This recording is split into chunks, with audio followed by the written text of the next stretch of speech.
మంచిది. దైవ గ్రంథంలో నుండి నిర్గమకాండం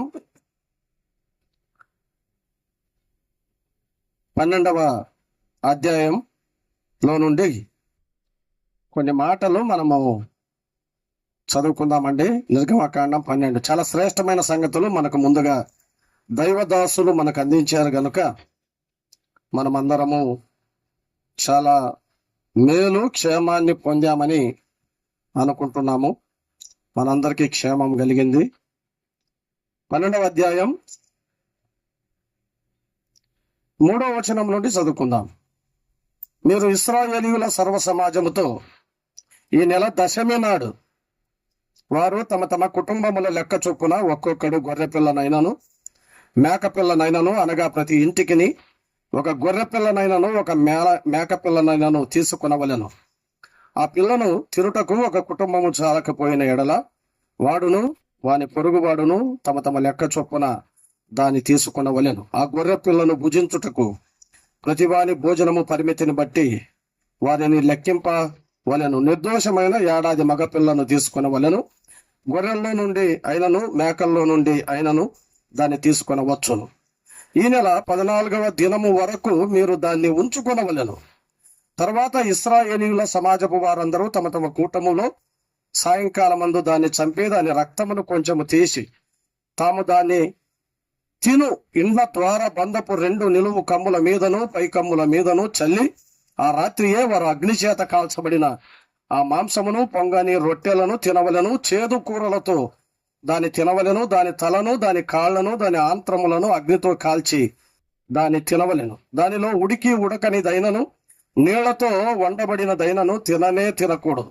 ఉదయకాలం వరకు దానిలో ఏది మిగిలింపకూడదు. ఉదయకాలం వరకు దానిలో మిగిలినది అగ్నితో కాల్చివేయవలెను. అగ్నితో కాల్చివేయము. కొరింథీయులకు రాసిన మొదటి పత్రిక 5వ అధ్యాయం 7వ వచనం ఒకరు చదవండి త్వరగా. కొరింథీయులకు రాసిన మొదటి పత్రిక 5:7. మీరు పులిపిండి లేని వారు గనుక కొత్త ముద్ద అవుటకై ఆ పాతదైన పులిపిండిని తీసి పారవేయుడి. అంతేగాక క్రీస్తువును మన పస్కా పశువు వధించబడెను గనుక పాతదైన పులిపిండి నైనను దుర్మార్గతయు దుష్టత్వము అను పులిపిండితోనైనను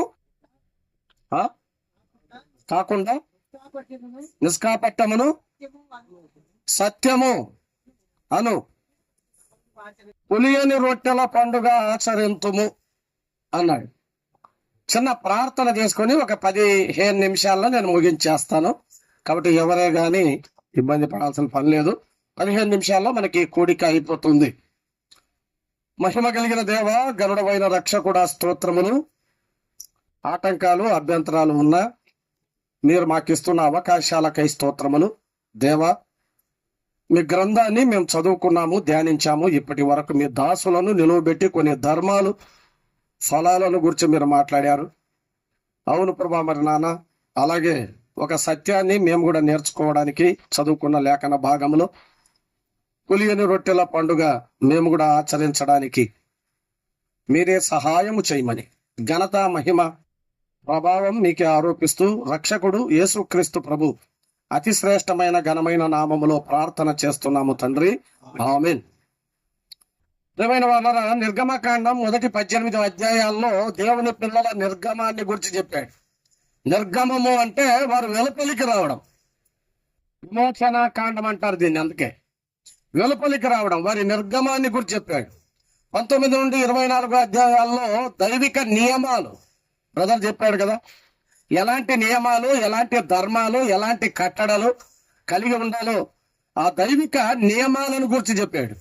25 నుండి 40 వరకు నిర్మాణం, దేవుడు మనతో నివసించడానికి మోసేకు దేవుడు ఎలాంటి నిర్మాణాన్ని చేయమన్నాడో ఆ నిర్మాణాన్ని గురించి చెప్పాడు. కాబట్టి 3 ముక్కల్లో చెప్పుకోవచ్చు: నిర్గమము, నియమము, నిర్మాణము.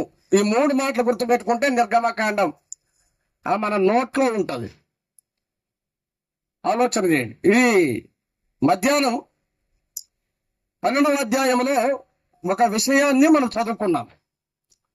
నిర్గమకాండం 12వ అధ్యాయంలో చూడండి, మీరు ఇశ్రాయేలీయుల సర్వ సమాజముతో ఈ నెల దశమి నాడు వారు తమ తమ కుటుంబముల లెక్క చొప్పున ఒక్కొక్కడు గొర్రె పిల్లనైనను మేక పిల్లనైనను, అనగా ప్రతి ఇంటికి ఒక గొర్రె పిల్లనైనను ఒక మేక పిల్లనైనను తీసుకొనవలెను.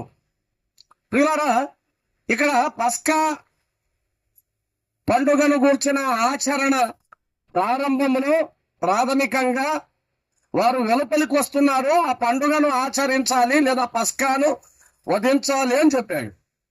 ఒక రకంగా యుగములలో మరణమై ఉన్నటువంటి ఆ పస్కా పశువు మన ప్రభువైన యేసు క్రీస్తు అను మన పస్కా పశువు వధించబడెను అని పౌలు తేటగా రాశాడు. ఈ వధింపబడిన క్రీస్తు రక్తము ద్వారమునకు లేదా క్రీస్తు రక్తము ద్వారా మనకు రక్షణ కలిగింది, మనకు విమోచన కలిగింది, మనకు విడుదల కలిగింది. ఈ రక్షణ, విడుదల, విమోచన మాత్రమే కాదు కానీ భద్రత కలిగింది, క్షేమము కలిగింది. ఆ రక్తమును ఆశ్రయించి మనము రక్షించబడ్డాము. అంతటితో మన జీవితం ఆగిపోలేదు. ప్రియులారా, ఆ క్రీస్తును ఆరగించి మనం ఈ లోకంలో బ్రతకాలి అనేది కూడా పస్కాలో దాగి ఉన్న మరొక పండుగ. ఆరాధన ఉంటుంది, ఆహారము ఉంటుంది. ఆరాధన, ఆహారం రెండు ఉంటాయి, ఆహ్లాదం కూడా ఉంటుంది. అలాగే క్రీస్తును మన పస్కాను మనము ఆశ్రయించి రక్షణ పొందాం కదా. కుటుంబం లెక్క చొప్పున ఆ కుటుంబం, ఆ సాయంకాలము అని చాలా విషయాలు చెప్పాడు, వివరాలు. దశమి నాడు ఆ గొర్రె పిల్లను తీసుకోవాలి అని ఒక మాట చెప్పాడు. అంటే ఈ నెల మీకు మొదటిది, క్రొత్తది. యూదుల క్యాలెండర్ మారిపోతుంది రక్షణతో, వారి విడుదలతో. అంతకుముందు ఏ నెల ఉన్నా ఆ నెల సంబంధం లేదు, కానీ ఆ నెల మీకు కొత్తది. హెబ్రీయుల క్యాలెండర్ ని దేవుడు మార్చబోతున్నాడు, మార్చాడు. మార్చిన తర్వాత ఆయన చెప్పేది ఏంటంటే 10వ దినమున, ఈ నెల మొదటిది, క్రొత్తది, 10వ దినమున మీరు ఏం చేయాలి? ఒక గొర్రె పిల్లను కానీ మేక పిల్లను కానీ మీరు తీసుకోవాలి అని చెప్పాడు. అంటే అంతకుముందు ఉండే 10 దినాలు వారు మౌనంగా ఉండాలి. ఈ మౌనంగా ఉండే విషయం ఏంటంటే, ప్రభువైన యేసుక్రీస్తు 30 సంవత్సరాల మౌన చరిత్ర, మౌన కాలం. అది 4 సువార్తల్లో ప్రభువైన యేసుక్రీస్తు 3.5 సంవత్సరాల జీవిత చరిత్ర రాయబడింది, కానీ 30 సంవత్సరాల చరిత్ర అది మౌనం. మరి ఆ 10 దినాలు ఎందుకు మౌనంగా ఉంటుంది? ఏంటి 10 దినాలు అంటే, మోషేకు దేవుడు ఇచ్చిన మానవ బాధ్యతలనే 10 ధర్మాలు లేదా 10 ఆజ్ఞలు కలిగిన ధర్మశాస్త్రం అది. ప్రభువైన యేసుక్రీస్తు ఆ 30 సంవత్సరాల జీవితం ఏంటంటే, ఆయన నెరవేర్చిన మానవ బాధ్యత. నజరేతులో ఒక వడ్రంగి ఇంట తల్లిదండ్రులకు లోబడి ఆయన జీవించాడు. ఆ 30 సంవత్సరాల చరిత్రది మౌన కాలం. కాబట్టి 10 దినాలు వారు మౌనంగా ఉండాలి, ఏ పని చేయకుండా అని చెప్పాడు. పుట్టుక గురించి కొన్ని వివరాలు రాయబడ్డాయి. 12 ఏళ్ళప్పుడు ఆయన దేవాలయంలో తప్పిపోయాడు, లేదా దేవాలయంలో కనబడ్డాడు బోధక. అంత చరిత్ర వివరణ మాత్రమే ఉంది, కానీ ఇంకా ఏ వివరణ లేదు. 30 సంవత్సరాలు అది మౌన కాలం. అప్పుడు ప్రభువైన యేసుక్రీస్తు తన మానవీయ బాధ్యతలను ఆయన నెరవేర్చాడు, మానవీయ ధర్మాలను ఆయన నెరవేర్చాడు. ఉదయకాలం మనం విన్నాం. ఆ తర్వాత దశమి నాడు గొర్రె పిల్లను తీసుకోవాలి. ఆయన బాప్తిసం తీసుకోవడానికి నీళ్ల యొద్దకు వచ్చినప్పుడు యోర్దాను దగ్గర బాప్తిసం నుంచి యోహాను తటపటాయించాడు. కానీ యేసుక్రీస్తు ప్రభు నీతి యావత్తు ఈలాగు జరగాలి, తన నైతిక బాధ్యత ఆయన నెరవేర్చాడు. ఆయన బహిరంగ పరిచర్యకు ముందు బాప్తిస్మము ద్వారా పరలోక తండ్రి కుమారుడు నేను ఆనందిస్తున్నాడు. పరిశుద్ధాత్మ పావనంగానే ఆయన దిగి వచ్చి ఆయన మీద రాలింది. పరిశుద్ధాత్మ యొక్క కమెండేషన్, పరలోక తండ్రి యొక్క కమెండేషన్. బాప్తిస్మం ఇచ్చి యోహాను, ఈయన నాకంటే శక్తిమంతుడు, ఈయన చెప్పుల వాడు ఇప్పటికైనా నేను పాత్రుడను కాను అని చెప్పి ఆయనకు నీళ్లలో బాప్తిస్మం ఇవ్వగా బాప్తిస్మం ఇచ్చు యోహాను యొక్క కమెండేషన్, ప్రశంసా పత్రం పిల్లరా పొంది ఆయన బహిరంగ పరిచర్యకు ఆయన నియమించబడ్డాడు. ఇదిగో లోక పాపమును మోసుకొని పోవు దేవుని గొర్రె పిల్ల అని యోహాను చెప్పింది దశమి నాడు. దశమి నాడంటే 10వ రోజు. అంతవరకు ఆయన మౌనంగా ఉన్న 30 సంవత్సరాల చరిత్ర. అది మానవ బాధ్యత. ఆయన వెలుపలికి వచ్చి బహిరంగ పరిచర్యకు ముందు ఆయన పాపం చేయలేదు, పశ్చాత్తాపడి బాప్తిజం తీసుకోలేదు. వీళ్ళ నీతి యావత్తు ఇలా జరగాలనే ఉద్దేశంతో ఒకటి.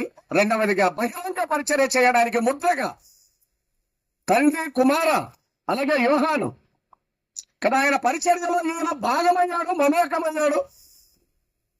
ప్రియులారా, ప్రభువైన యేసుక్రీస్తు తనకంటే ముందు సేవ జరిగిస్తున్న ఆ దైవ జనుని సేవలో ఆయన భాగమయ్యాడు, మమేకమయ్యాడు. ఎలాంటి మాటలు ఉన్నాయి చూడండి. ఒకరు పాట పాడితే మనకు నచ్చదు, ఒకరు ప్రసంగం చెప్తే మనకు నచ్చదు, ఒకరు ఎవరైనా బాప్తిస్మం ఇస్తే మనకు నచ్చదు. కానీ ప్రభువైన యేసుక్రీస్తు నీతి యావత్తు ఇలాగ జరగాలని తల వంచి ఆయన బాప్తిస్మం తీసుకున్నాడు. నీతి, దేవుని నీతి. కాబట్టి ఆ తర్వాత చూడండి 5వ వచనం, 14వ దినమున అనే మాట ఉంది కదా. ఆ గొర్రె పిల్లను తీసుకున్న వలెను అని చెప్పాడు. ఆ 7వ వచనం చదవండి. 7వ వచనం, ఈ నెల 14వ దినము వరకు మీరు దాన్ని ఉంచుకునవలెను. 10వ దినమున తీసుకోవాలి. వెంటనే దాన్ని వధించడానికి, రక్తం చిందించడానికి, చంపడానికి వీలు లేదు.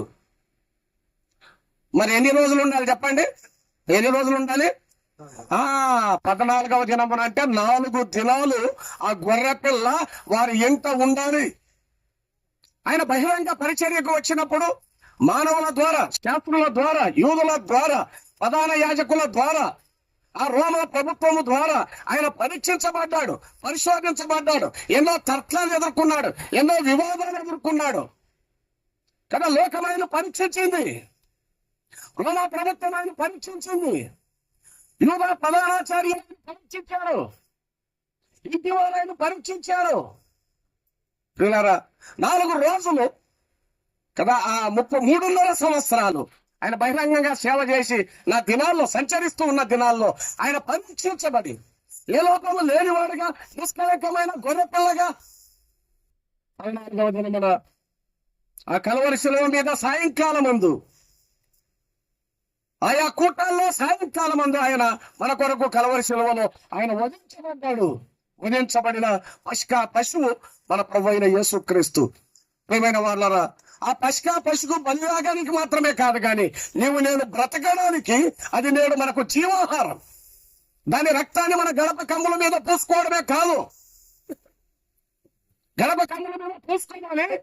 రక్షణ పొందిన కుటుంబాలు మనం వెలుపలికి వచ్చేటప్పుడు ఇంట్లో నుండి లోపలికి వెళ్ళేటప్పుడు నేను రక్షణ పొందిన వాడను, నేను విముక్తించబడిన వాడను, నేను విడుదల పొందిన వాడను అని ఎరుగు ఆ ఇంటిలో ఆ పస్కాను ఏం చేయాలి? భుజించాలి అని చెప్పాడు. భజించాలి. రెండోది ఏంటి? భుజించాలి. క్రీస్తుని మన పస్కా పశువును మనం ఎలా భుజించాలి? ఆయన ఎలా మనం భుజించాలి? ఎలా వెంబడించాలి? ఎలా సేవించాలి? ఎలా ఆరాధించాలి? ఎలా ఆయన మనం సేవించాలి? లోకంలో ఎలా ధ్యానించాలి? ఎలా ప్రేమించాలి? ఆ సత్యాలే ఉన్నాయి. వీళ్ళ తీసుకొనవలను అన్నాడు. తర్వాత దాని రక్తాన్ని చిందించి గడప కమ్ముల మీద తీసుకొనవలను అన్నాడు. 3వది దాన్ని తినవలను. దాన్ని ఏం చేయాలి? తినాలి అన్నాడు.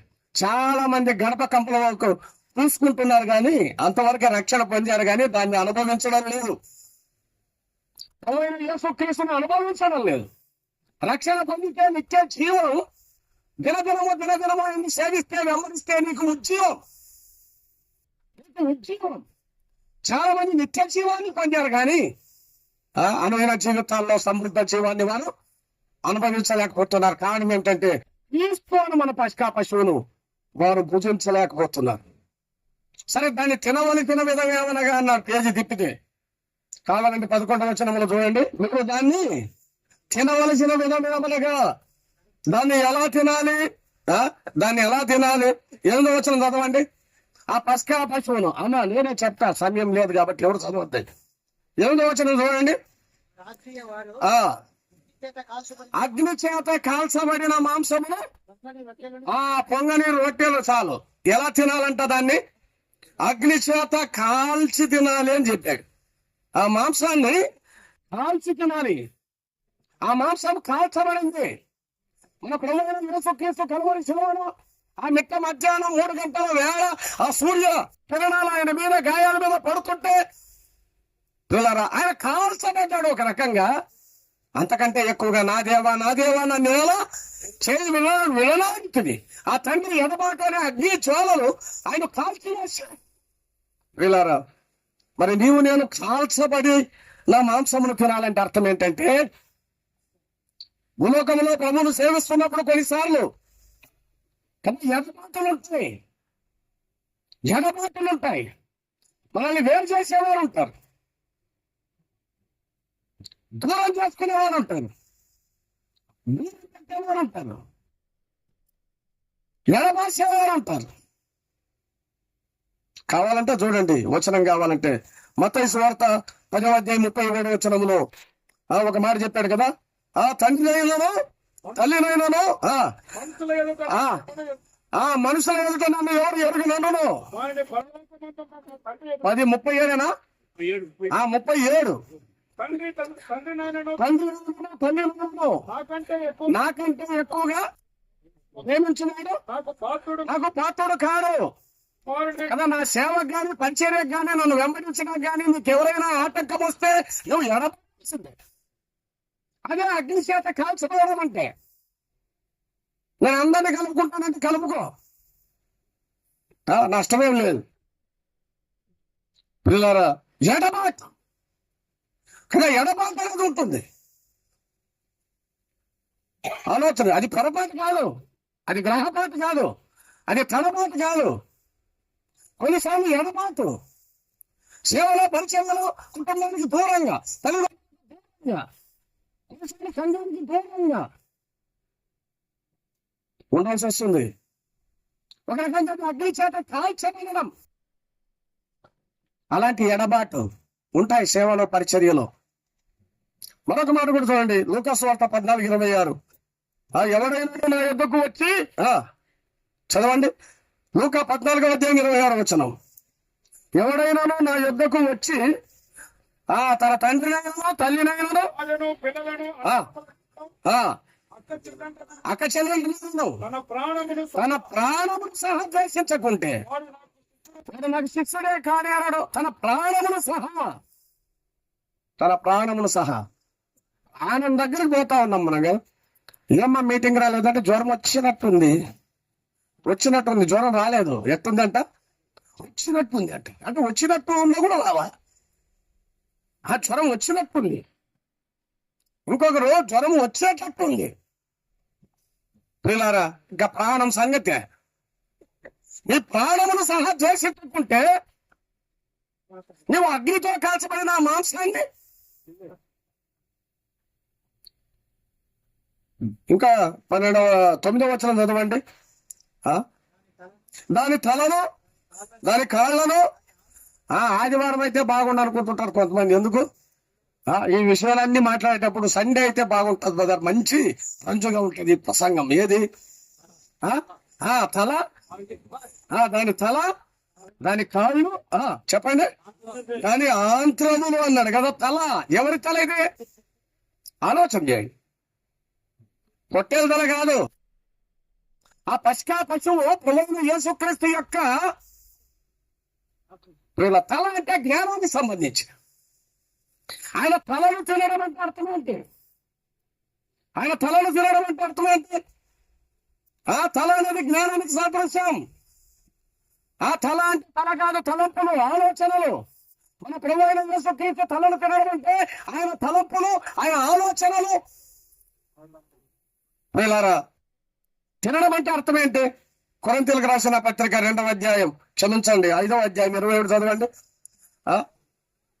కొరింథీయులకు రాసిన 2వ పత్రిక 5:21 చదవండి. ఎందుకనగా ఎందుకనగా మనం ఆయన యందు దేవుని నీతి మనం ఆయన యందు దేవుని నీతి అగునట్లు పాపమెరుగైన పాపమెరుగని ఆయన తల్లో పాపము లేదు, ఆయన తలపుల్లో పాపము లేదు, ఆయన ఆలోచనలో పాపము లేదు. అపొస్తలుడైన పౌలు చెప్తున్నాడు, ఆయన తలను కాల్చి తినని, ఆయన తలను తినడం అంటే ఆయన తలపుల్లో పాపం లేని వాడు. ఈ సత్యాన్ని నువ్వు గ్రహించు, ఈ సత్యాన్ని నువ్వు గ్రహించు. ఆయన తలంపుల్లో పాపం లేదు, పాపం ఎరుగని ఆయన, పాపం ఎరుగని ఆయన. ఆ ప్రభువును ధ్యానించండి, ఆ ప్రభువును స్మరించండి, ఆ ప్రభువుని గురించి తలంచండి. పాపం ఎరుగని ఆయన. దాని కాళ్ళు అంటే అర్థం ఏంటి? ఆ గొర్రెపిల్ల నడత, ఆ గొర్రెపిల్ల చర్యలు, ఆ గొర్రెపిల్ల యొక్క కార్యాలు. పేతురు రాసిన మొదటి పత్రిక 2:22 చదవండి. పేతురు రాసిన మొదటి పత్రిక 2:22. క్రీస్తు కొరకు బాధపడి తన అడుగు జాగ్రత్త నడుచుకున్నట్టు ఇక మాదిరి ఉంచుకోను. ఆయన పాపము చేయలేదు. ఆలోచన చేయండి, ఆయన పాపము చేయలేదు, పాపము ఎరుగడు, ఆయన తలపుల్లో లేదు, ఆయన తల్లో లేదు.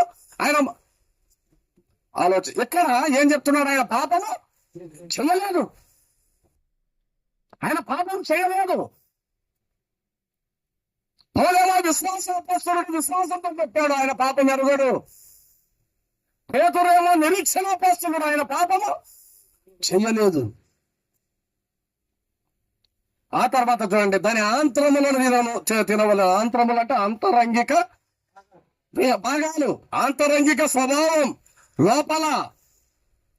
యోహాను పత్రిక మొదటి పత్రిక 3వ అధ్యాయం 5వ వచనం చదవండి. యోహాను 3:5 చదవండి త్వరగా. మొదటి యోహాను 3:5. పాపములను తీసివేయుటకు ఆయన ప్రత్యక్షమాయను, ఆయన పాపమందు ఆయన యందు ఏ పాపము లేదు అని చెప్పాడు.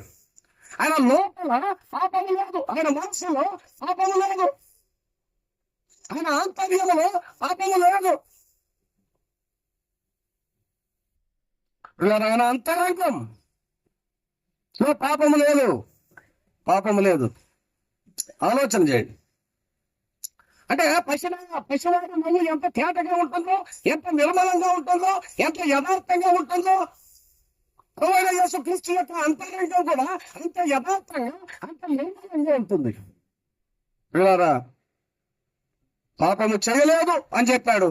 ఆయన యందు పాపమే లేదు అని చెప్పాడు. పాపము ఆయన ఎరుగడు అని చెప్పాడు. ఒక ఆయన విశ్వాసాపస్తులుడు, ఒక ఆయన నిరీక్షణాపస్తులుడు, ఇంకొక ఆయన ప్రేమ అపొస్తలుడు యోహాను. కాబట్టి ఎలా తినాలి?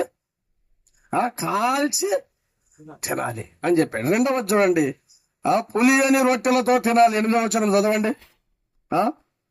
తినే టైం అయింది, మనం తిందాం. పస్కా కాదు, కుస్కా రెడీ అక్కడ. ఆ రాత్రియే వారు అగ్ని చేత కాల్చబడిన ఆ మాంసమును పొంగని రొట్టెలతో తినాలన్నాడు. కాల్చి తినాలని చెప్పాడు. ఎలా తినాలన్నాడు ఇక్కడ? పొంగని రొట్టెలతో తినాలి. పొంగని రొట్టెలతో అంటే పొంగుగా కూడా మనకు పొంగినవి ఇష్టం. ఇడ్లీలు పొంగితే మనకి ఇష్టం, దోశలు పొంగితే పిండి పొంగి అప్పుడే దోశలు పెనం మీద వస్తాయి. ఆ పూరీలు బాగా పొంగి ఉంటే మనం తింటాం. లోకానికి ఏం కావాలో? పొంగు కావాలి. కానీ దేవుని దగ్గర పొంగు పనికిరాదు, పొంగిలోనే పనికిరాదు. పొంగు లేకుండా, పులుపు లేకుండా. పిల్లరా, మీరు అతిశయపడటం మంచిది కాదు. క్రీస్తుని మన పసికా పశువు వధించబడను. కాబట్టి క్రీస్తుని మన పసికా పశువును చూడండి. ఆ పులియని దేహం ఉండకూడదు, పాతది ఏది ఉండకూడదు కదా. మామూలుగా పాత అన్నం, నిన్నటి అన్నం వేస్తే పొంగుతుంది పిండి. సత్యనో లేకపోతే ఏదో ఒకటి వేస్తారు, దాంట్లో మిగిలింది వేస్తే అది పొంగుతుంది. పాత వేస్తే పొంగుతుంది, పాతది తీసేస్తే పులుపు ఉండదు. ఒక ఆయన నేను ఎమ్మెల్యే అంటాడు, అంటే కులాన్ని బట్టి. ఇంకా 2 ఏళ్ళు ఉన్నాయంట, సైలెంట్ అంట. సైలెంట్ అంట. నేను ఎమ్మెల్యే, క్యాస్ట్ని బట్టి చెప్పాడు. ఇంకా 2 ఉన్నాయి, సైలెంట్ అంటాడు ఆయన నిన్న సమాధి దగ్గర. అయ్యా ఎమ్మెల్యే అని నువ్వు అంటావు, ఎండి అని ఇంకొక ఆయన అంటాడు.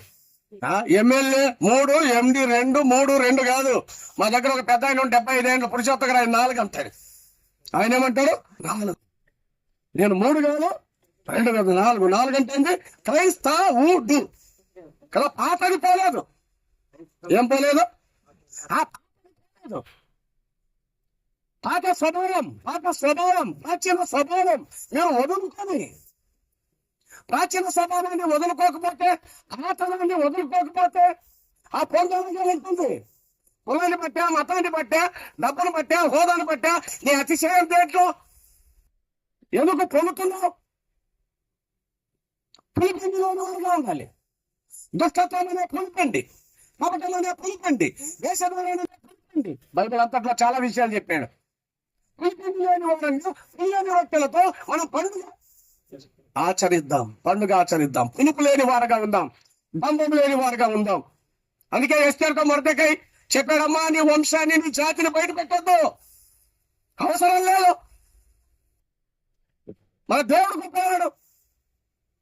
వంశాన్ని బట్టి, జాతిని బట్టి, కులాన్ని బట్టి, ఆయన విరోధంలో చల్లం చూసి చూస్తాం.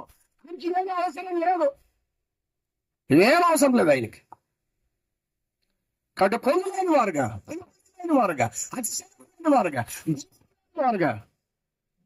పులియని రొట్టెలతో మనము దాన్ని తినాలి. ప్రభువైన యేసుక్రీస్తును పులుపుతో కాదు. పిల్లారా, 3వది చూడండి. 3వది ఎలా తినాలి అక్కడే చెప్పాడు. 8వ వచనము, చేదు కూరలతో తినాలి. ఇది కూడా లోకానికి భిన్నం. క్రైస్తవుడు లోకానికి భిన్నమైన వాడే, లోకముతో కొట్టిపోయేవాడు కాదు. పులస చేప లాంటి వాడు, సముద్రానికి ఎదురీగా వాడు, విభిన్నమైన వాడు. పిల్లరా, కాకరకాయల మాంసం వండుకొని తినని ఎవరైనా చెప్తారా? శబ్దం ఎవరైనా చేసుకొని తింటారా? ఒకవేళ చేసినా వండినా ఎవరైనా తింటారా? ఎట్లా తినాలంట దీన్ని? ఆ మాంసాన్ని ఎలా తినాలి? చేదు కూరలతో తినన్నాడు.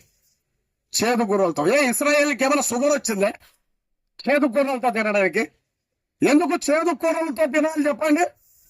మన జీవన విధానం, మన శైలి లోకానికి అర్థం కాదు. అది భిన్నం, అది వింత. పిల్లరా, ఎందుకు చేదు కూరలతో తినాలి? ఆలోచన చేయండి. కొన్నిసార్లు తన చేదు అనుభవాలు మనం చవి చూడాల్సి వస్తుంది. మన ప్రభువైన యేసుక్రీస్తు అయిన మాచిపత్రిని తాగాడు, చేదు చిరకను త్రాగాడు. ఆయన చేదు చిరకను త్రాగాడు.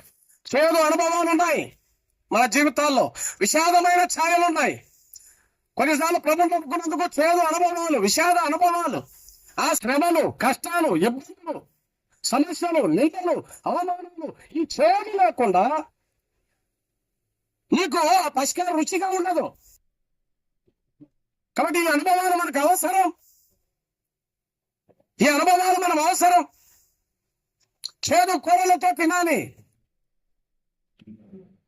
నేను త్వరగా వెళ్ళిపోతా. చూడండి, ఇంకొక మాట చదవండి, అక్కడే చదవండి వరుసగా. చేదు కూరలతో తినవలెను, తినవలను.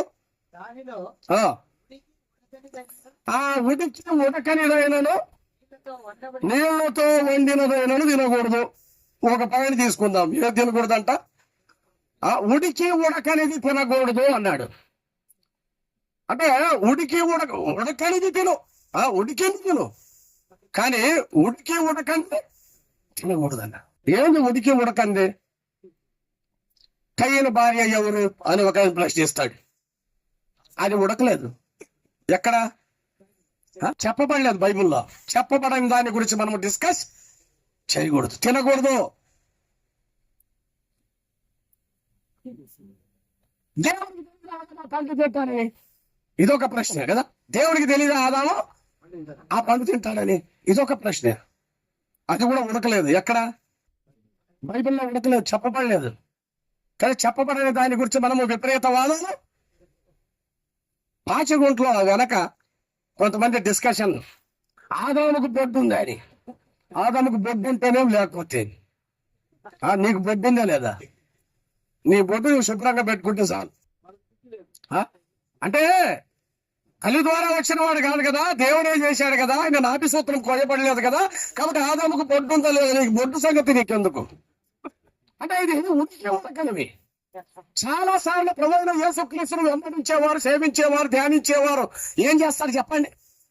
ఈ ఉనికి స్నేహితుల పైన మనసు పెట్టి పెట్టి విపరీత వాదన చేసి వేదములో ఉన్న సౌందర్యాన్ని, క్రీస్తు యేసును, ఆయన మహిమను, ఆయన ప్రభావాన్ని, ఆయన పరిశుద్ధతను, ఆయన నిజమైన చరిత్రను, పిల్లరా ఉడికి ఉడకంది తినొద్దు. జీర్ణ వ్యవస్థ దెబ్బతింటుంది, జీర్ణ వ్యవస్థ దెబ్బతింటుంది. తర్వాత నువ్వేమి తినలేవు, పలుసతి కూడా నువ్వు తినలేవు. కాబట్టి ఉడికి ఉడకనివి మనకెందుకు, విపరీతవాదాలు మనకెందుకు? మూర్ఖమైన ఒక్క జనం మధ్య నిరపరాధులుగా మనం ఉందాం. ఆ తర్వాత చూడండి, అందుకే ద్వితీయోపదేశ కాండంలో ఒక మాట చెప్పాడు, 29 ఒక ఏమన్నారు చెప్పండి? ఆ రహస్యములు దేవుని, ఆ దేవునికి చెందినవి, రహస్యములు మన దేవుడైన యెహోవాకు చెందును, బయలుపరచబడినవి మనవి. మనవేవి చెప్పండి? బయలుపరచబడినవి రహస్యములు దేవునికే చెందును. కాబట్టి ఉడికి ఉడకని వాటిపైన మనం మనసు పెట్టుకోకూడదు, ఉడికి ఉడకని వాటిని మనం తినకూడదు అనేది. తర్వాత చూడండి, ఉడికి ఉడకనిదైనను నీళ్లతో వంటినదైనను. కొంతమంది ఏం చేస్తారు చెప్పండి? నీళ్ళు ఎక్కువ పోస్తారు. ఎందుకు నీళ్ళు ఎందుకు ఎక్కువ పోస్తారు? బాగా ఉడకాలనో అందరికి కావాలనో ఏమో తెలియదు. కొన్నిసార్లు ప్రభువైన యేసుక్రీస్తును వెంబడించే వారిలో సారం తక్కువ నీళ్ళు ఎక్కువ, కూర తక్కువ నీరు ఎక్కువ అంటారే. కూర తక్కువ నీరు ఎక్కువ, విషయం తక్కువ వివరణ ఎక్కువ, సారం తక్కువ, అసలు ఎక్కువ కొసరు, అసలు తక్కువ కొసరు ఎక్కువ. చాలా మాటలు మనం అక్కడక్కడ వింటుంటాం. అరుపు ఎక్కువ సరుకు తక్కువ అంటుంటారు కదా కొంతమంది. ఊరికే రత్తుంటారు మైక్ పట్టుకొని. అరుపు ఎక్కువ సరుకు తక్కువ. పిల్లరా, ఒక కిలో మాంసానికో లేదా 1/4 కిలో మాంసానికో ఒక బకెట్ నీళ్ళు ఉడకబెడితే ఏం ప్రయోజనం? చాలా యూట్యూబ్ సందేశాలు, మన వాళ్ళు అలా చెప్పర్లే. యూట్యూబ్ లో ఏం చెప్తాడో వాళ్ళకే తెలియదు. ఒక ఆయన సాక్ష్యం చెప్తాడని ఒక ఆయన గట్టిగా లాక్కుపోయాడు ఎబ్రోల్ సంఘానికి. సరే నేను వెళ్ళను, ఏదో బలవంతం చేస్తున్నాడు మా కొలీగ్ అని వెళ్ళి కూర్చున్నా. ఆయన సాక్ష్యం 1.5 గంట చెప్పాడు. ఆయన సాక్ష్యంలో 1.5 గంట ఏంటంటే ఆయన బాగా గడ్డివాము వేస్తాడంట. ఆ గడ్డివాము ఎలా వేస్తాడో 1 గంట చెప్పాడు. నమ్ముకున్న తర్వాత గడ్డివాము ఎలా వేస్తాడో చెప్పాడు, వివరించి వర్ణించి చెప్పాడు. బక్సింగ్ ఫెలోషిప్ లోనే ఇందిరాగాంధీ కటింగ్ ఎట్లుంటుందో చక్కగా అట్లుంటది అంట ఆయన గడ్డివాము వేస్తే. ఇందిరాగాంధీ కటింగ్ 1.5 గంట సేపు ఆయన ఒక గడ్డివాము గురించి చెప్పాడు. అంటే ఏంటది? నీళ్ళు ఎక్కువ, కూర తక్కువ కదా. నీళ్ళతో నిండితే ప్రయోజనం ఏంటి? సారం ఉందా? సోదెక్కువ బోధ తక్కువ అంటారే, సోదెక్కువ బోధ తక్కువ. అలా ఉండకూడదు. మనం జీవించే జీవితానికి మన ప్రవర్తనకు ఏముండాలి చెప్పండి? సార్థకం ఉండాలి, సారం ఉండాలి. పిల్లరా, ఆ తర్వాత చెప్పాడు చూడండి, కిందకి చదవండి. ఉదయకాలం వరకు దాన్ని ఏది ఉంచుకోకూడదు. అంటే అర్థం ఏంటి? ఏ రోజు పని ఆ రోజే కుటుంబంలో లెక్క చొప్పున ఆ మేక పిల్లని తీసుకో. ఒకవేళ చాలకపోతే నీ పొరుగు వాడిని పిలుచుకో, పొరుగు వాడిని పాలిభాగస్తునిగా చెయ్యి. ఈ పరిచర్యలో నీ తోటి వారిని నువ్వు పాలిభాగస్తులుగా చెయ్యి. పాటల్లో గాని, పరిచర్యలో గాని, సువార్త పనిలో గాని, కూడికల్లో గాని, సభల్లో గాని, కూడికలకు వచ్చే విషయంలో గాని లిట్టుకుమంటూ నువ్వు మాత్రమే రావడం కాదు. నువ్వు ఒక్కడే తినాలా? నువ్వు ఒక్కడే అనుభవించాలా? నువ్వు ఒక్కడే అనుభవించాలా?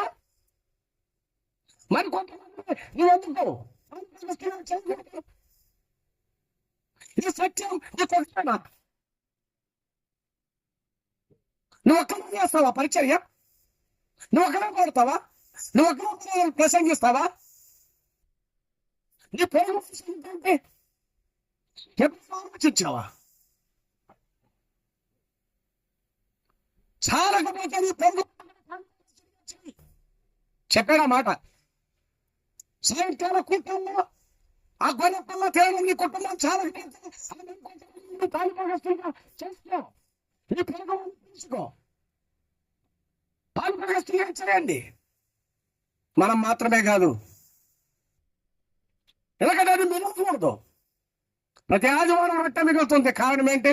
ఆ మిగిలిన రొట్టె మళ్ళీ మనమే తింటాం, లొట్టలు వేసుకుంటాం. మిగులుతుంది. కారణం ఏంటి? మనమే తాగుతాం. కారణం ఏంటి? మరి మనం ఎందుకు పాలన చేయలేకపోతున్నాం? చేయలేకపోతున్నాం. మిగల్చుతాడు. ఏ రోజు పని ఆ రోజు చేయాలి. వాయిదా బైబిల్కి వ్యతిరేకం. దేవుని పని వాయిదా వేయవద్దు. ఆయన పరిచర్య వాయిదా వేయవద్దు. మిగలకూడదు అని చెప్పాడు. మిగలకూడదు. ఆ తర్వాత 12-11 చదవండి. మీరు దాన్ని తినవలసిన విధంగా. ఇప్పుడు మాత్రం అట్లా తినొద్దండి. ఎందుకు? నడుము కట్టుకొని తినాలంట. బెల్ట్ వేసుకొని తినండి. టవల్ కట్టుకొని, అంటే కడుపు కట్టుకొని తిని. చాలా ప్రయాణం ఉంది. నడుము కట్టుకోవడం అంటే అర్థం ఏంటి? అంటే సిద్ధంగా ఉండేది. ఆయన రాబోతున్నాడు. ఇదిగోనేమో త్వరగా వచ్చుతున్నాడు. కూర్చొని కులాసాగా హాయిగా కూర్చొని ఎవరో స్మరణ చేస్తుంటే కథలు చెప్పుకుంటా, సమయాన్ని వ్యర్థం చేసుకుంటా తినడానికి వీలు లేదు. నేను త్వరగా వస్తున్నాను. ప్రమైన యేసు త్వరగా రమ్ము. ఏ సిద్ధం.